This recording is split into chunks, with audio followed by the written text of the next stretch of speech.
Welcome to the T-Pac Arcade. Today's game is Super Star Soldier for the NEC PC engine. In this 1990 shoot-'em-up from Kaneko and Hudson, the Star Brain Corps are attacking, and it's up to the Neo Caesar spaceship to go and, blow them up and stuff. Super Star Soldier has 8 stages of standard alien blasting fun.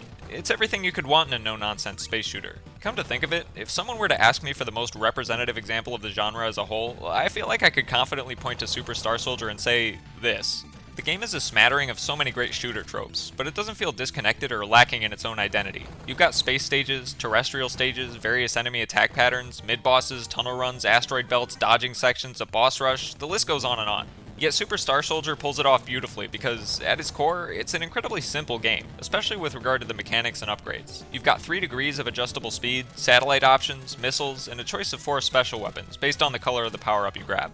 Red is the standard multi-directional Vulcan, which is great for stages where lots of enemies fly in from behind. Blue is the ring shot, and it has the most surface area to make aiming easier. Yellow is the flamethrower, which is powerful but unwieldy due to its short range and tendency to flail back and forth like a waving inflatable tube guy at the car wash. And of course there's the coolest looking green power-up, which is an electric laser that cuts through pretty much everything on the screen. Each shot can also upgrade with successive pickups of the same color, and the best part of the game is maxing them all out to fill half the playfield with laser beams. Aside from those awesome displays of overkill firepower, Super Star Soldier maintains its standard shoot-'em-up license in the audio-visual department too.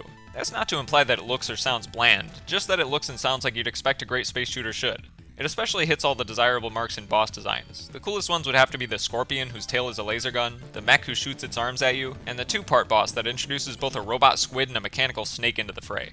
The audio can feel a bit sparse at times, with the sound chip struggling to play multiple effects simultaneously, so there's occasionally some dead air when stuff is exploding and shots are firing. But then again, it's not like you could hear an explosion in the vacuum of space anyway. Plus, the great chiptunes in the background more than make up for it. The music in Caravan mode is also a direct callback to the original Star Soldier, which is something I forgot to mention.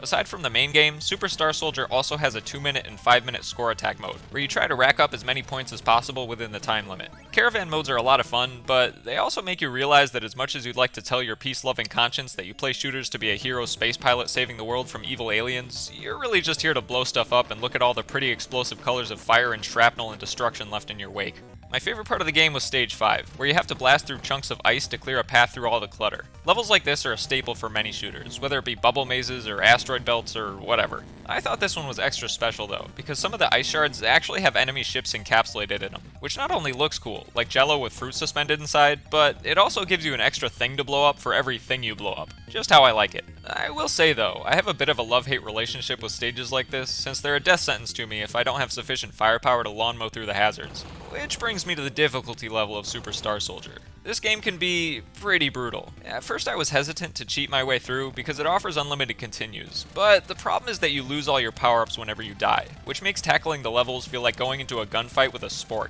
So my best approach was to set checkpoints at each section of the levels while I was fully upgraded. That way I could keep attempting boss fights and stuff without worrying about losing my missiles and spread shot. I'm confident that better, more patient players could handle this game without cheating, but I'll leave them to struggle with their sporks while I have fun running around overpowering all the bad guys with my electric beam. If I could change one thing here, I'd probably do away with the local respawns. Earning a golden ship lets you continue from right where you died instead of restarting the level, and as helpful as that can be, I find it usually comes at the cost of more unforgiving game design. Case in point, that indestructible barrier right at the end of the speed tunnel area. If you don't know it's coming, and you don't have a golden ship to spare, that's an instant trip back to the start of the level, as you crash headfirst into it, grumbling at your TV screen about how video games aren't fair and life's not fair and inflation sucks and they should have never canceled your favorite TV show after 1.5 seasons and you can't get that rock out of your shoe no matter how much you shake it. But overall, it's okay, because Super Star Soldier is a lot of fun no matter which way you look at it. And that electric green beam of death brought pure, unadulterated joy to the regrettably primal part of my heart that just wants to watch the pretty colors of outer space destruction.